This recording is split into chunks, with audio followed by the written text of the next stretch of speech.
నర్సరావుపేటలో తాగునీటి సమస్య పరిష్కరించేందుకు చొరవ చూపుతున్నట్లు ఎమ్మెల్యే డాక్టర్ చద్దలవాడ అరవింద్ బాబు పేర్కొన్నారు. ఈ మేరకు నకరికల్లు మండలం నకరికల్లు శాంతినగర్ వద్దనున్న మంచినీటి చెరువులను అధికారులతో కలిసి పరిశీలించారు.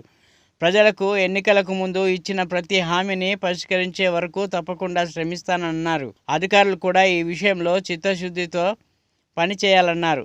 గత పాలకుల నిర్లక్ష్యం, దోపిడీ కారణంగా ప్రజలు గుక్కెడు మంచినీటి కోసం కూడా అవస్థలు పడాల్సి వచ్చిందన్నారు. కానీ ఎమ్మెల్యేగా నా నియోజకవర్గ ప్రజలకు మెరుగైన సదుపాయాలు కల్పించాల్సిన బాధ్యత నాపై ఉందన్నారు.